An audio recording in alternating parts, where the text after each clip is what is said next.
going on, everybody? It's your buddy, it's your pal Spaz Phoenix, the YWC Reality Check. On my lonesome on this Sunday afternoon. Yeah, I don't have Jake with me today, and I'm not on camera because I'm feeling lazy. This is kind of going to go into that off-the-cuff category that I don't really use that often anymore because I am blessed with a pretty cool co-host. But this is kind of what happens when wrestling kicks you in the nuts. For those of you that are maybe new to the channel, maybe this is the first pod you're listening to, go back one pod. Jake and I did a single sort of zeroed-in topic podcast on the Women's North American Championship and who could be the first champion and all that kind of thing.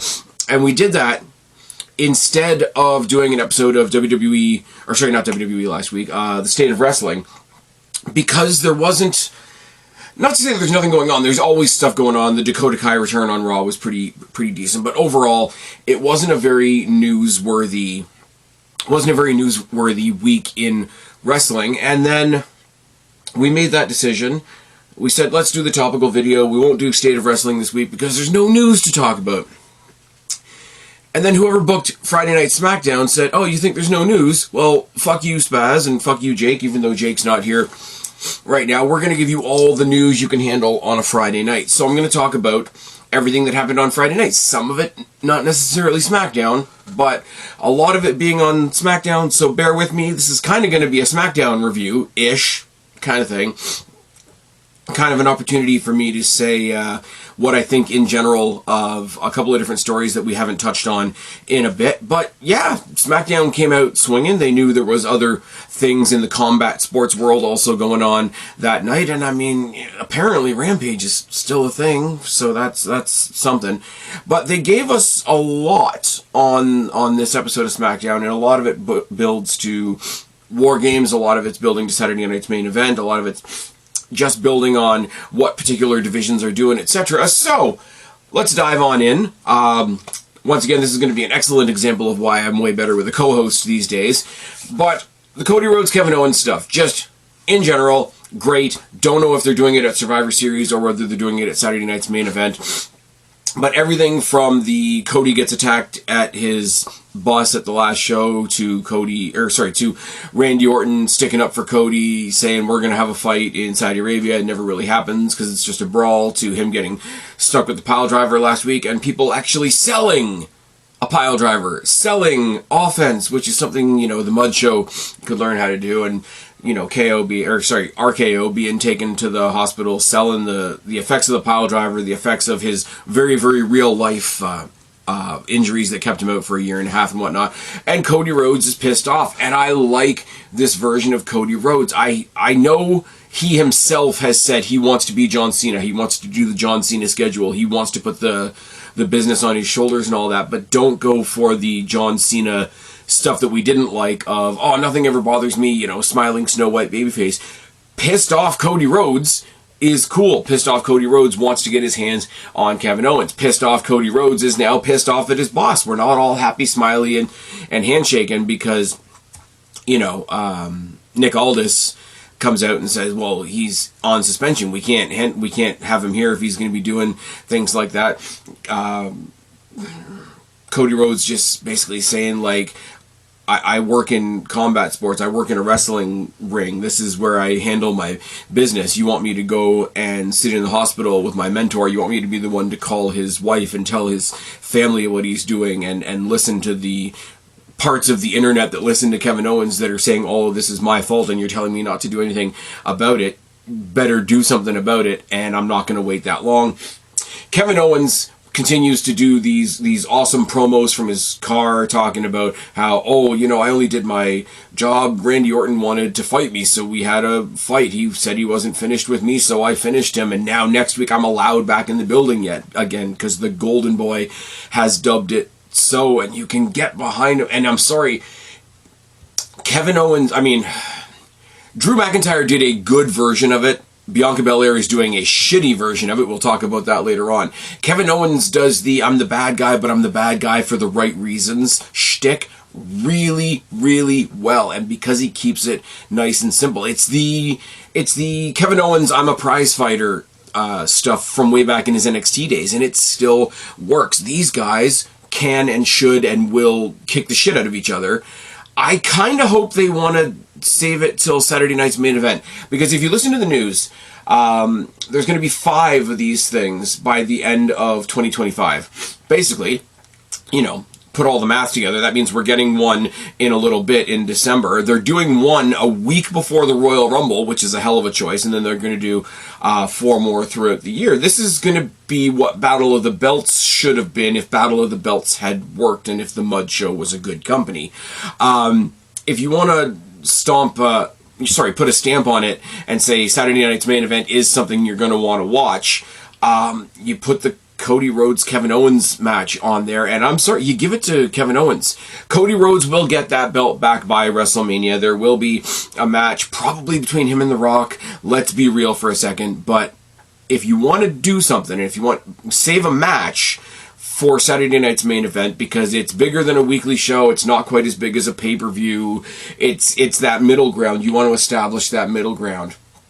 Give us Cody versus KO, and give us Kevin Owens, this, you know, sadistic, self-important, obsessed, I'm the right guy and I've been done wrong version of Kevin Owens, the belt. You know, it's the... You have to make Kevin Owens look dangerous in a WWE where it's very hard for people to look dangerous for obvious reasons, because we don't have quick shortcuts like bricks and hypodermic needles. Just saying.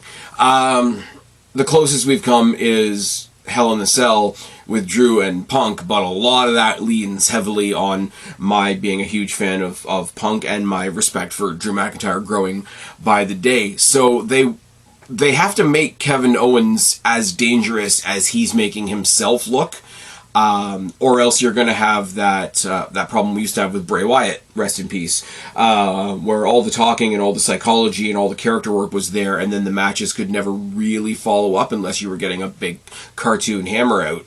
If Kevin Owens, and Cody Rhodes to his credit as well, if they do all this amazing character work where these guys can't wait to peel each other's skin off, and then the bell rings and they lock up in a collar and elbow tie-up, it's not going to match. It's not going to work. It has to be what it's going to be. Terminator, the Terminator movies. We had 2 or 3 Terminator movies telling us what Judgment Day was going to be, to the point where nothing they showed us on screen was going to match up to what these other movies told us Judgment Day was going to be.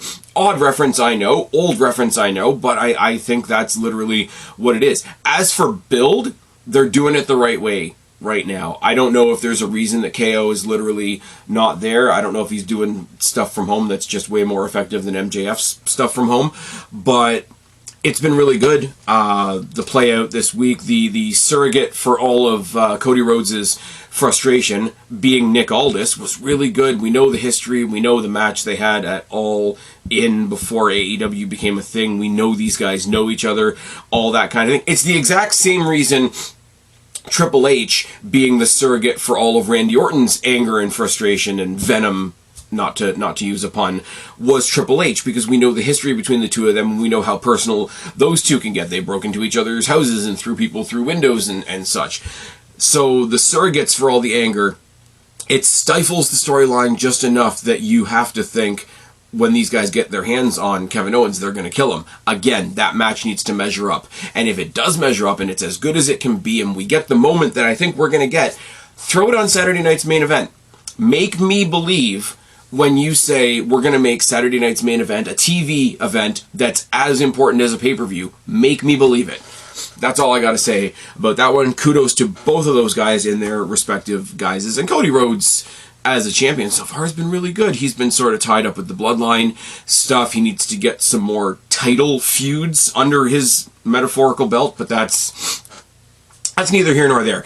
The women's War Games match, and if you haven't seen the spoilers for Monday, I'm sorry, skip past this a little bit, but we know what the women's War Games match is going to be. It's going to be Bianca, Jade Cargill, Naomi, Io Sky, and the returning Rhea Ripley, who's going to return tomorrow night. If you didn't skip the spoiler, it's on you now. Versus Nia Jax, Tiffany Stratton, Liv Morgan, Raquel Rodriguez, and Candice LeRae. So you've got all the titles involved. You've got the world title, the WWE women's title. Both of them have their sidekicks. Liv Morgan has Raquel Rodriguez. Nia Jax has Candice LeRae and Tiffany Stratton. Tiffany Stratton has the Money in the Bank briefcase. On the other side of the coin, you've got Bianca Belair and Jade Cargill, obviously with those tag titles still. Teaming up with Naomi, who they were the big three at WrestleMania, and we all know why. We don't need to talk about it. And Io Sky is thrown in there for reasons. I don't like when wrestling does stuff like this. I shit on AEW for them doing this. I've shit on NXT for them doing this in the past, and I'm going to shit on it here as well. I don't understand someone in an already established successful unit going off as a singles person to join another unit. That's all I'm going to say. It doesn't make sense. It doesn't ruin it. Io Sky's great. Io Sky's great in War Games. We know this. The trash can spot's going to happen. And as I say, the last member of that team is the freshly babyface turned Rhea Ripley, who apparently comes in with a protective mask, so she's going to be, you know, dashing Rhea Ripley for a couple of weeks, which is absolutely fine. It's really cool because you have all the titles involved. You have the, like I said, you've got the World Women's title, you've got the WWE Women's title, you got the Women's Tag titles, and you have Miss Money in the Bank. Now we're playing up all this bullshit and nonsense where Naomi is friends with Bayley, and Bianca Belair doesn't like it because Bianca Belair, you know, looks at Bayley and says her tan's not dark enough or some fucking nonsense. I don't know. I don't care. I want Bayley to succeed. And really, she's not doing, I mean, she's doing something. We're going to talk about it in a second. The whole thing is a mess. Naomi took on Nia Jax, and everybody was involved in that.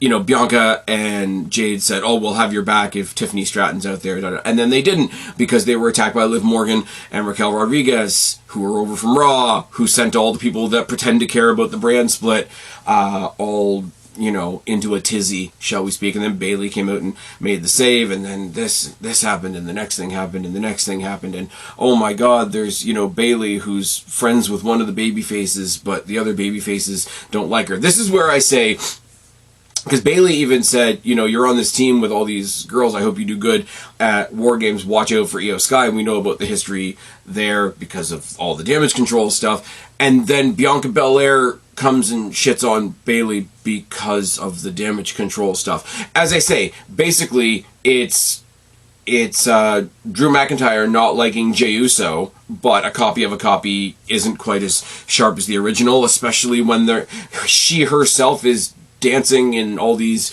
videos and these post-Raw videos with Io Sky and the rest of the members of Damage Control, because they're also baby faces now.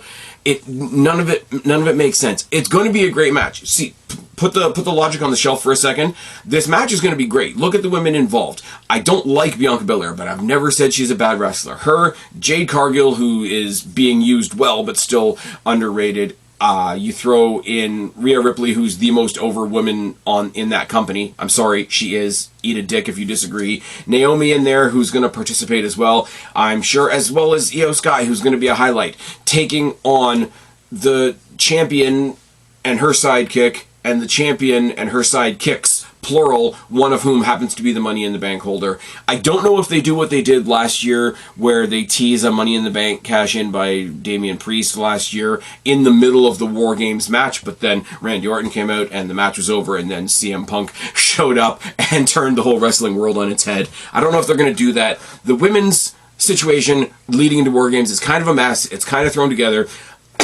On the other side of the coin, I'm giving it a pass, because is there a story, isn't there a story? Well, the Bloodline storyline that we're going to talk about later on is now, 4 or 5 years in the making? So there's an overload of story in that one. So for the women's War Games match to be, let's just throw all these awesome women together, I'm sure it'll be fine.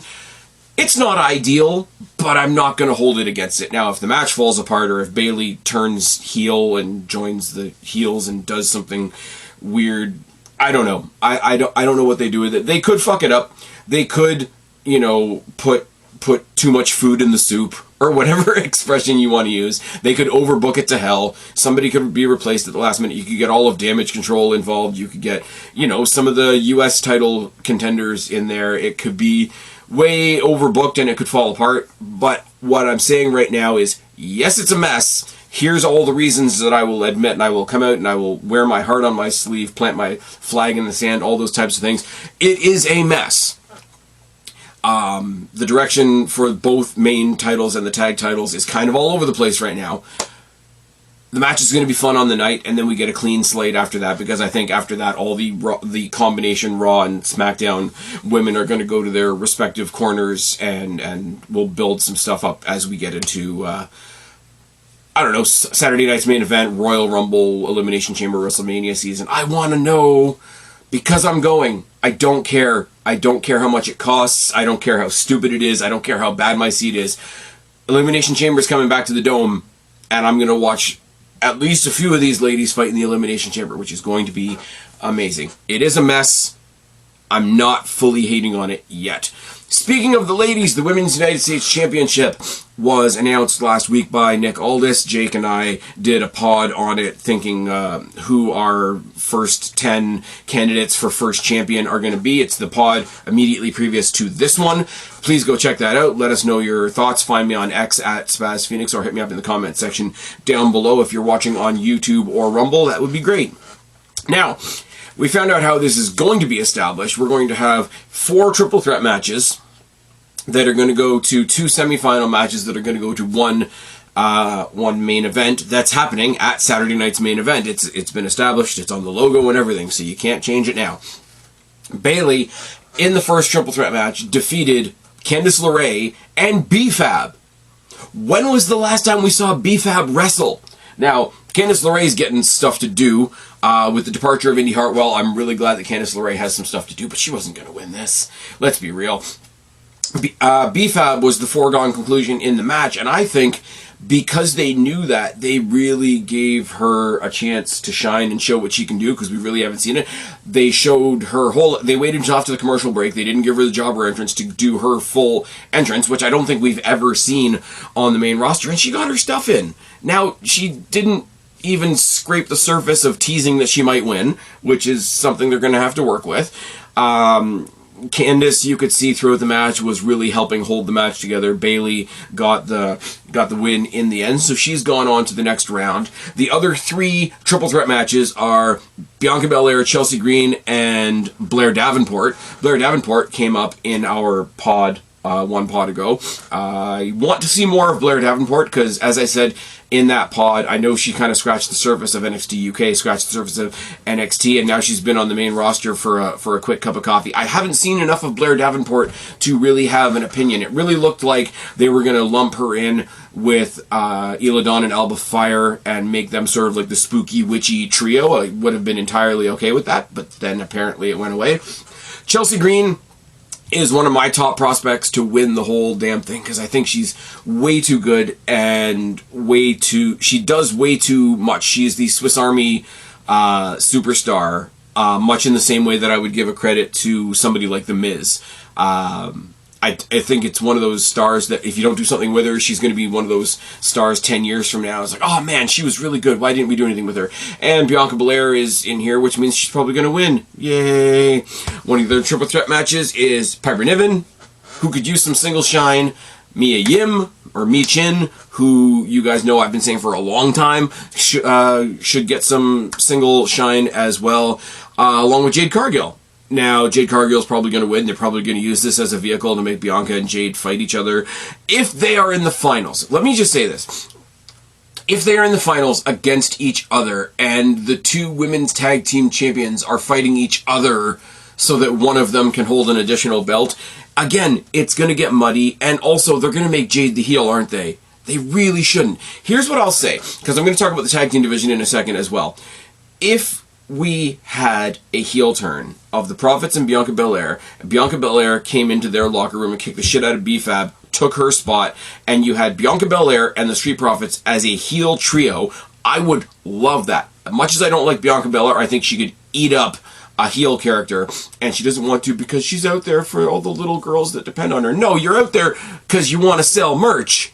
Let's be real for a second. You want to sell fake ponytails and shit. Piper would be awesome. Mia would be awesome. Jade's going to win. I like Jade. I hope she wins it. And I hope if she wins it, her final isn't against Bianca Belair, to be perfectly honest with you. And then the last triple threat match is, I can't read my own writing, Naomi, Tiffany Stratton, and Elektra Lopez. So in all of these, you've got one person that's getting focus that doesn't really get focus. You got BFAB this week. You've got Blair Davenport in the next one. You've got, I want to say, Mia and Piper. Piper has gotten a lot of focus as part of the tag team with Chelsea. Mia has kind of floated around and just done stuff in the most okay, she kind of did some stuff way possible. Naomi is always at the forefront, always at the, you know, what are we booking for the show tonight? Naomi, Bianca, Jade. Okay, fill out the rest of the card. Elektra Lopez we haven't seen wrestle since she was in NXT, I believe, unless she's been doing it on house shows or in dark matches that I wouldn't have seen. I would love it to be, we've already got Bayley, let's have Chelsea Green go forward, let's have Mia Yim go forward, and let's have Tiffany Stratton go forward, because if Tiffany Stratton wins this, you can play it off at, if she's still partnered up with Nia Jax, as, I don't know, Nia, why would I possibly cash in on your WWE Women's title? I have my own title, see? And then she still very much carries around the briefcase. Naomi could do it, and they could keep Naomi linked up with Bianca and Jade for a while, and the three of them can walk around with belts for obvious reasons. Jade Cargill is a great shout for the US title, I think. You can't lean on it directly because I'm sure the Mud Show fans would go nuts about it, but she could kind of insinuate, like, you know, it's not the first time I've been involved in introducing a brand new women's mid-card title to pro wrestling in North America on television, because she did the TBS title, and look where that thing has fallen to now. It's all good. There's a lot of names that you predict are going to win this. A lot of names that we hardly ever see are at least getting some shine, and they'll make up the division once the title has been established. I mentioned in the previous pod as well, as important as the first title holder is, I use Seth Rollins with the current iteration of the World Heavyweight Championship over on Raw. As important as the first champion is, the second champion is just as important, because the first champion just gets to be sort of named at the end. Okay, you've won, you're the first champion. The second champion is the first person to win the belt from somebody. So say if Bayley wins the tournament and she's named the first women's United States champion because she's the only one that's progressed so far, but then Tiffany Stratton beats her for it, it becomes a dual element of, yes, I'm the women's US champion, and it's also, this is my symbol of beating Bayley. I beat Bayley. I beat former women's champion Bayley. I beat former NXT women's champion Bayley. I beat former tag team champion Bayley to get this title, and by the way, that means I'm also a champion. So, it's a weird start. I know people don't like these triple threat into a tournament, into a final type things. I like the triple threats, because triple threats add opportunities for fuckery before we get into the guts of the tournament. It's a good start. I'm going to get real opinionated with who they pick as the first champion, but across the board here, I'm thinking it's either going to be Bayley, Chelsea Green, or Jade Cargill. Which aren't terrible choices, to be real for a second. Speaking of the United States champion, let's talk about the other United States champion, LA Knight, yeah, who has seemingly been the side character in the feud between Carmelo Hayes and Andrade. Now, Carmelo Hayes and Andrade have had such a cool series of matches that throwing in LA Knight, throwing in the United States championship, almost feels like afterthoughts. And it kind of makes LA Knight look like he's kind of sitting there with his belt waiting for somebody to step up. So he did an open challenge this week that was answered by Santos Escobar. And Santos Escobar was in the conversation, I think, 2 months ago. He came out with Legato, and they were all dressed to wrestle. LA Knight told him, no, I've already kicked your ass before. What is this, a repeat?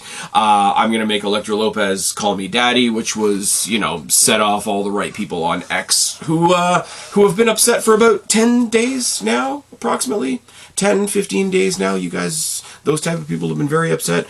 Bringing up the fact that, oh, I'm going to be the United States champion. My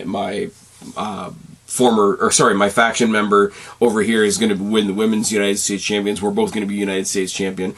LA Knight goes on to say, why don't you come over here and I'll teach you to call me daddy, which is something or other. And then he looks at Berto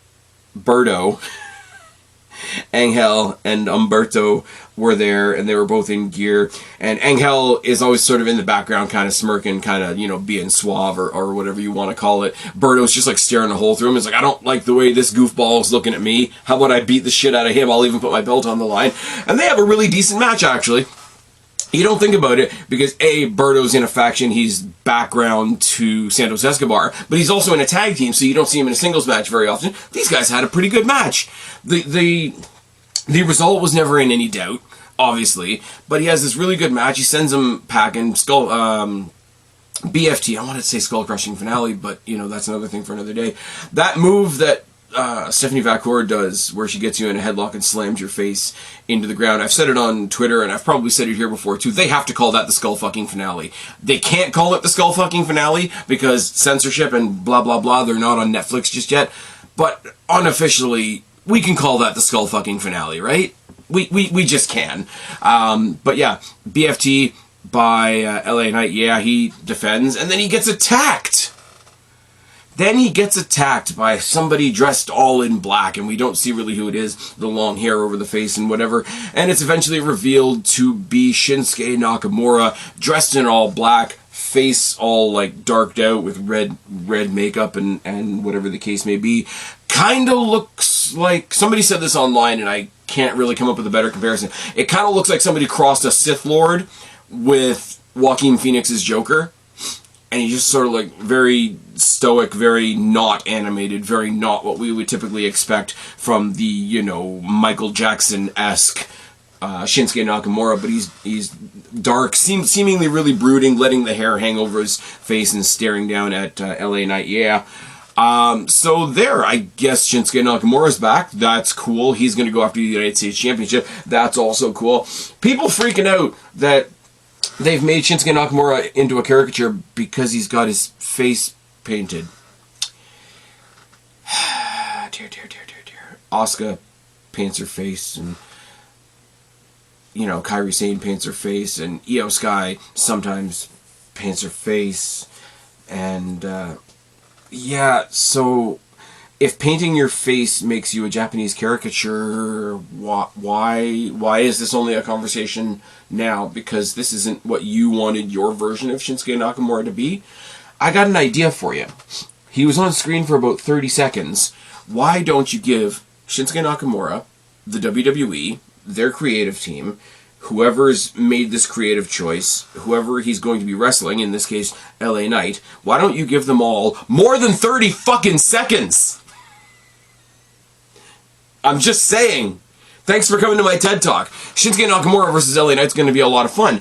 And, as I said, as great as the matches are between Carmelo and Andrade, I want that to kind of exist as its own thing, because whenever they throw in LA Knight in the title, it waters it down, which is insane, because it means they're both getting title shots, and there's a title in the mix, and they are sports, they are athletes, they should be aspiring towards, you know, a goal, a title, a championship, whatever.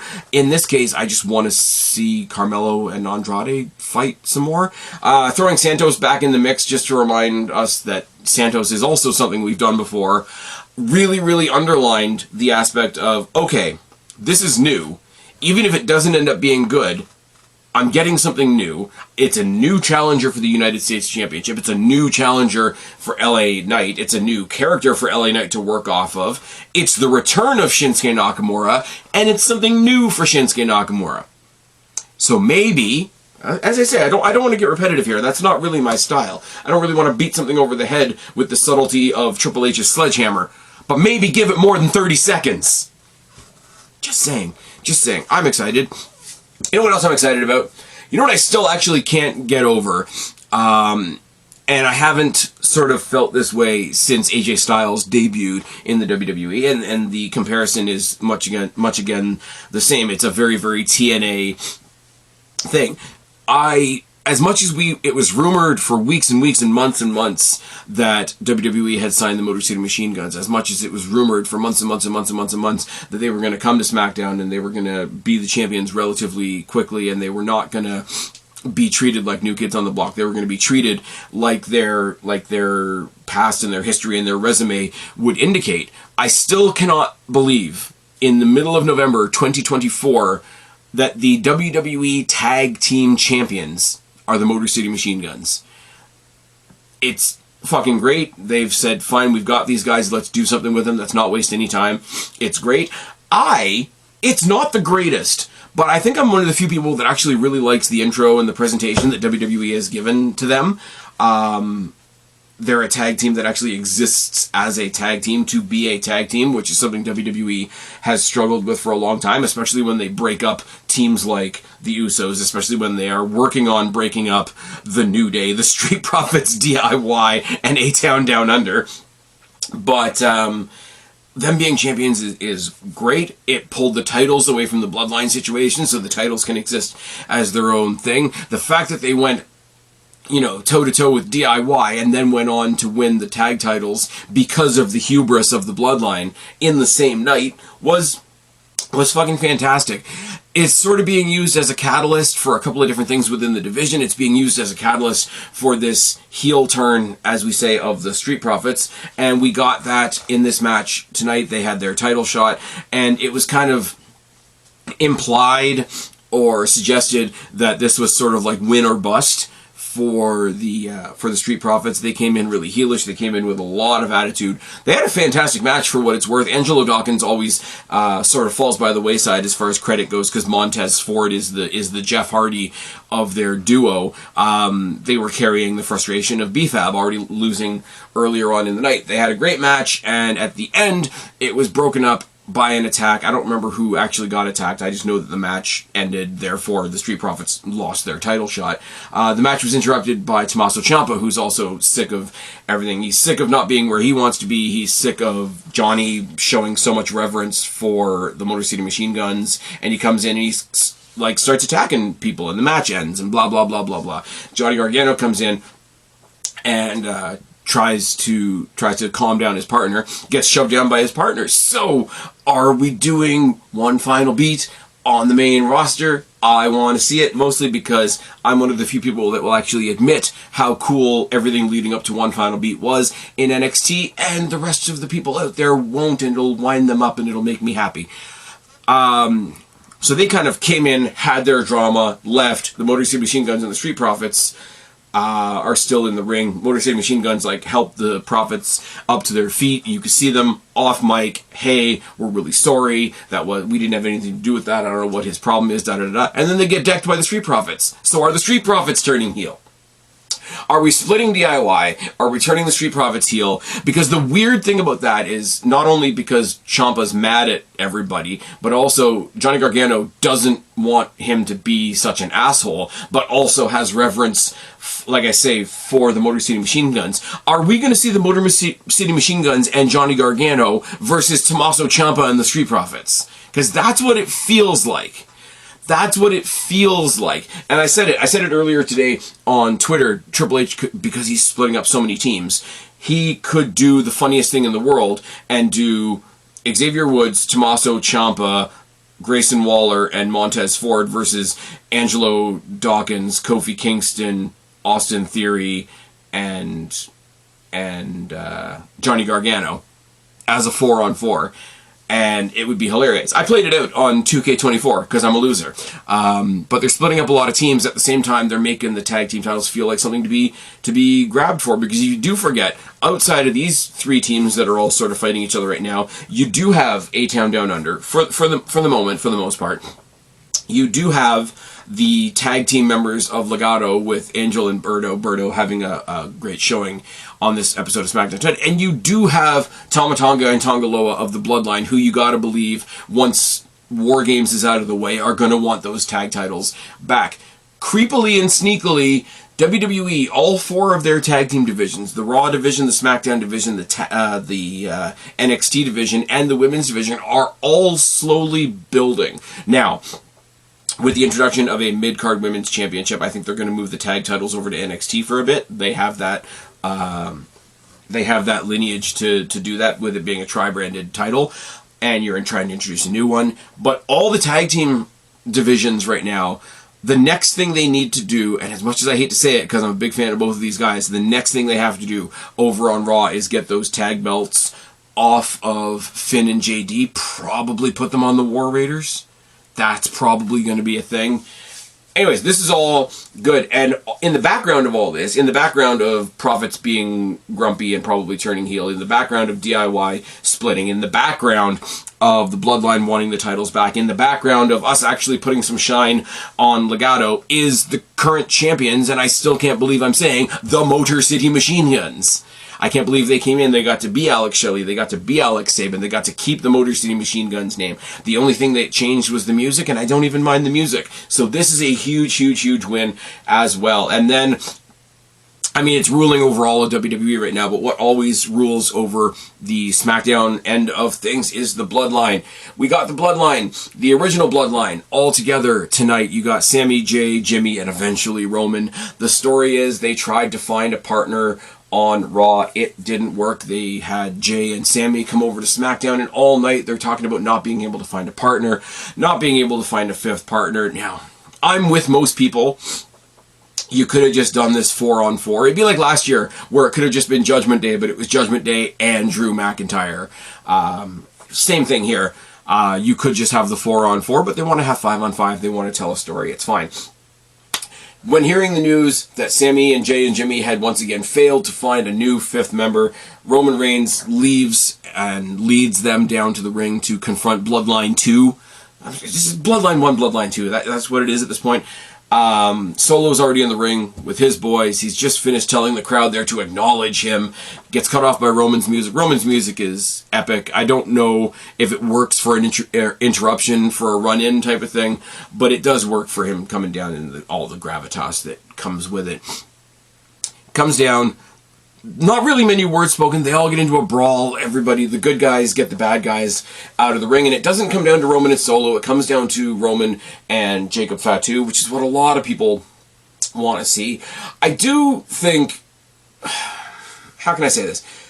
Solo is a bad Roman Reigns, but I've said it a million times. Solo's role right now is to play a bad Roman Reigns. The whole point of his character is, I'm trying to be like Roman. I'm trying to fill Roman's shoes and failing. So if you think he's a failure, then he's succeeding, because that's what he's trying to do.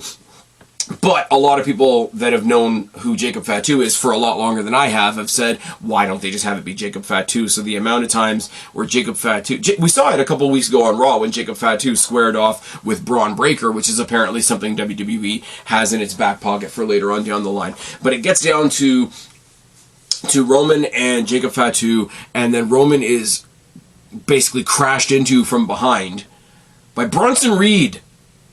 And I immediately got excited about this because people said, oh, why don't they just attach the Seth Bronson thing to this? And I'm just like, it seems like 2 extra people for no reason. And then I saw Bronson Reed, and I saw him in the ring with Roman. But more importantly, I saw him working together with Jacob Fatu. And I know you've already got a tag team in the Bloodline with Tama Tonga and Tonga Loa, which is fine. But a tag team of Bronson Reed and Jacob Fatu will kill the Motor City Machine Guns. Let's be real for a second. Bronson Reed, they have done the absolute best that they can with him, booking him as a monster on Raw. Mostly because all the other monsters, as well as Seth Rollins, have done their best to make him look huge. I mean, he took out Braun Strowman. Now, apparently, in real life, Braun Strowman had to be written off because he was getting groin surgery. He just came back in a dark match after SmackDown this past Friday, I believe. But he was getting written off for groin surgery, and they still kayfabe put him through a car. So, shout out to that guy. But Seth Rollins just came back, got squashed by Bronson Reed, and then left for a while to sell the effect of 7 tsunamis. They had their match when they got back, and Seth Rollins, not getting the credit he deserves, is doing everything he can to make Bronson Reed look like a monster. And I thought, okay, yeah, throw Bronson on that team. Yeah, he's a wrecking ball, and you add Seth Rollins to anything, it's going to get better. But it still felt like, oh, it's just 2 extra guys tacked onto the match. And then, like I say, when you saw Bronson Reed working with the Bloodline, and how specifically his mannerisms and the way he does stuff in the ring, and how that worked with Jacob Fatu when they were double teaming Roman. This feels like it fits, and this feels like it should last longer than War Games. Do some kind of trade fucking nonsense, you know. Oh my god, we traded, we're so sick of Kevin Owens, we traded Kevin Owens back to Raw for Bronson Reed, so you can make him being in Bloodline 2 make sense. Now, throughout the night, when Jimmy J and Sammy were saying they couldn't find another tag team partner, Jay and Jimmy kept on saying, make the call, Roman, make the call. Somebody replayed it on X while they were saying, hey Roman, make the call, hey Roman, make the call. Sami Zayn chucked another cell phone onto Roman's couch, and then it was never seen again. So I don't know if that's part of it, but even after they got the shit kicked out of them, and Roman Reigns is like sitting there winded on the ground, and the Usos are down, and Sammy is down, and all the baby faces, if you can call them baby faces, are down. And even then, you can hear them off mic, Roman, make the call, make the call, make the call. And then SmackDown ends with Roman in the back, totally disheveled, totally out of sorts, totally like bereft of all his normal confidence and sarcasm and all that. And he picks up the phone, and he doesn't say what everybody thinks he's going to say, because he pauses and he says, call, and everybody thinks he's going to say Seth Rollins, and that would have gotten a huge pop, because that makes sense. There's a lot of story, as much story as there is with the Bloodline, there's even further backstory between him and Seth Rollins for them to mine. Now, they have to walk around a minefield named Dean Ambrose to do that, but I mean, they did it at WrestleMania, they can do it again. But he says, call the wise man. And instead of Paul Heyman picking up, you get a service interruption message that says, the number you have dialed is no longer in service. So we thought we were getting the cliffhanger of Roman calling Seth Rollins. Instead, we've got the cliffhanger of Paul Heyman is now missing. We haven't seen Paul Heyman since Bloodline 2 put him through a table to get Roman Reigns' attention. You know, they took your Ula Fala, they took your family, they took your wise man. We haven't seen him since then. We thought we were going to see him when NXT went to the ECW arena. We didn't even see him then. So he's been selling the injuries and selling the, you know, the heartbreak of the fall of his tribal chief, etc., etc., etc. But has the wise man abandoned Roman Reigns? Is the wise man helping Solo and Jacob and Tama and Tonga and now Bronson Reed? Is the wise man working with The Rock? Or has the wise man done what Jay did not that long ago, said, you know, fuck you, I'm out, and gone to find himself an entirely new prospect? Now, the rumors are that there are plans in place to bring back Brock Lesnar. As much as I would love that, as much as I would kick my feet up and all the right people would bitch on X because, oh, well, we heard this story that we know it's true. How do you know it's true? Well, because it's about a guy I don't like and I don't want to see on my TV, and he dared to beat Kofi Kingston when Brock Lesnar should definitely beat Kofi Kingston. All those people would be wound up if Paul Heyman came back and said, my name is Paul Heyman, and I am the wise man to the tribal chief Roman Reigns, but I am also the advocate for the whatever, Brock Lesnar. And you get a team that is dual-headed up by Roman Reigns and Brock Lesnar. That's something that could happen. Or is he more genuinely just done? Is he just done? Is he going to come back, as a lot of people speculated, and manage Braun Breaker? The rumors were ages and ages ago that, I mean, Ronda Rousey was an option at one point, but if the Pure Fusion Collective experiment that's already failing falls apart, could you see Paul Heyman managing a Shayna Baszler, something like that? And he just goes off and does his own thing, and that's more damaging to Roman than if he had gone to the other side. Roman has to now deal with, he doesn't have his wise man anymore. He still doesn't have a fifth man. Seth Rollins, of his own volition, walks in and says, I'm not here for you, but if it means I can get my hands on Bronson Reed in a cage, then let's go, let's do it. It's a double or triple cliffhanger. Who's going to be their fifth man? Is it going to be Seth Rollins? Because there's a whole story role that comes with that. And where the hell is Paul Heyman in this? Great. I think this is the most I've ever felt coming out of one SmackDown. Now, talk about the rumors, blah, blah, blah, blah, blah. Raw and SmackDown are both going to be 3 hours. We're going to be so saturated with content. Well, if we're going to be saturated with content, then at least it's going to be good content. They're going to be 3 hours. Eventually, we're going to get a Women's Intercontinental Championship on Raw. You might as well sit and get comfy and get used to that feeling right now. The logo for Raw starting in 2025 came out, the Netflix Raw logo, and it's something. The way it's curled at the bottom makes the R look like a B, so it looks like it says Monday Night Ba, but that's fine. That's whatever. I gotta switch gears into stuff that I'm not really familiar with now, because we saw that little trailer for Raw and the new logo, and coming in January 2025. At the end of the Jake Paul Mike Tyson boxing match that happened on Friday after SmackDown was over. I don't watch boxing, same as I don't watch MMA, same as I don't watch a lot of things that I wouldn't watch unless wrestling pointed me in that direction. I never would have watched TNA if somebody hadn't said, "Hey, have you heard about this pay-per-view that's come?" This is ages ago now. There's a pay-per-view, and the main event is going to be Jeff Hardy and Jeff Jarrett in a ladder match. I was like, "Oh, that sounds decent." Yeah, except they're having a ladder match in a 6-sided ring. What? If it wasn't for wrestling, if it wasn't for WWE, I wouldn't have ever listened to Saliva, wouldn't have ever listened to Drowning Pool, wouldn't have... Evanescence, at the time that it was around, wouldn't have been one of my favorite bands at the time. Similar for Limp Bizkit, but not really. I wouldn't have...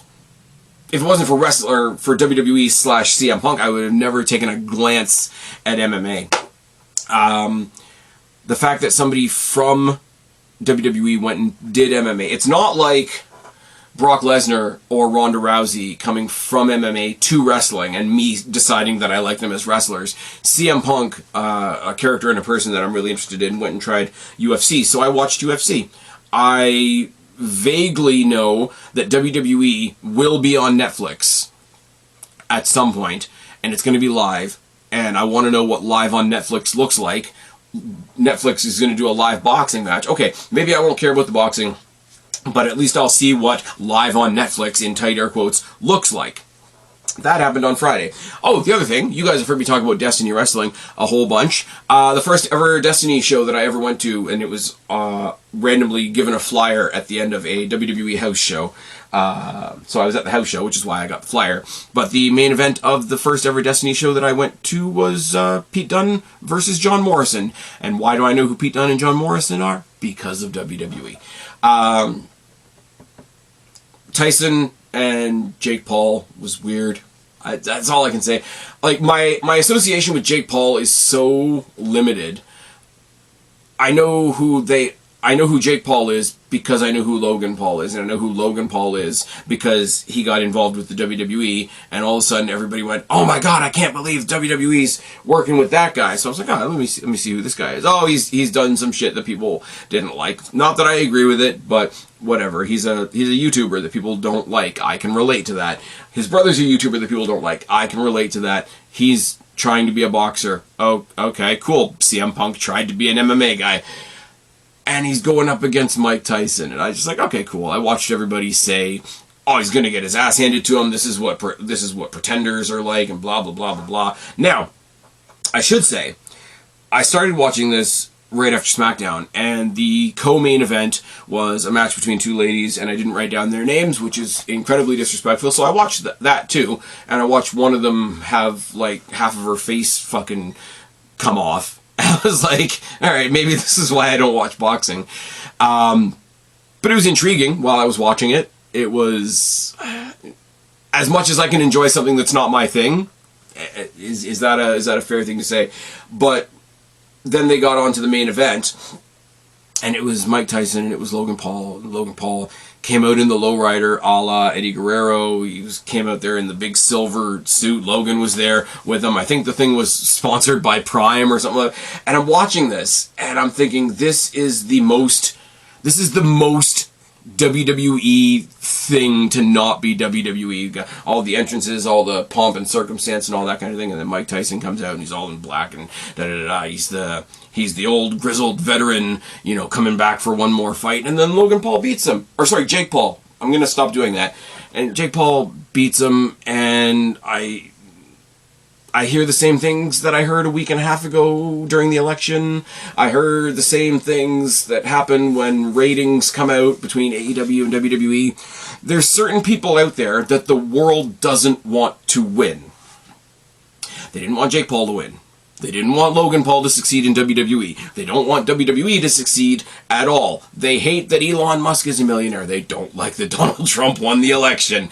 Let's keep on going with all these things. They don't like that Vince McMahon was successful after we decided that he was a bad guy and he's not allowed to be successful. So I've come to the conclusion of a couple of things. If the world tells me I'm supposed to hate somebody, probably going to look into it a little bit more. Johnny Depp Amber Heard is another great example of that. If so many people are telling you how bad he is, she's probably a bitch. There you go. If so many people are telling me why I should hate WWE, there's probably something wrong with AEW. If people are so angry that Jake Paul would ever dare to step up to Mike Tyson, I'm pretty sure they're already admitting before the match even starts that he's going to win. Oh, but he's old. Yeah, Joe Biden was old and you voted for him. It's fine. But no, I didn't mean to go that political. I promise. Not crossing my fingers at all. But it was a lot of fun. There's a lot of buffering issues with so many people watching, and now there's concerns about, oh, is this going to happen when WWE... Like, I was watching it. I'm watching it on my shitty PS4 over there. I wasn't even watching it on my computer, and it buffered for me like once. This is going to be awesome. This is going to be... I don't know whether I want to say this or not. WWE going to Netflix. You guys let me know down in the box below if you've listened to me this long, because I've talked for over an hour now. Do you think this is bigger or not as big as the invention of the WWE Network to begin with? Unless you're in the States, because in the States I know you got the Peacock stuff and a couple of other things.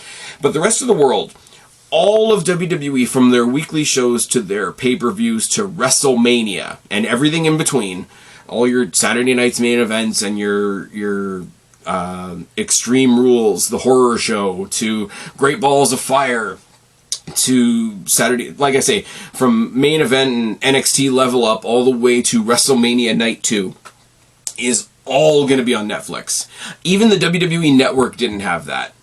Even with the advent of the WWE Network, you were still going to USA or CW or Fox, or up here in Canada I was going to Sportsnet or Sportsnet 360.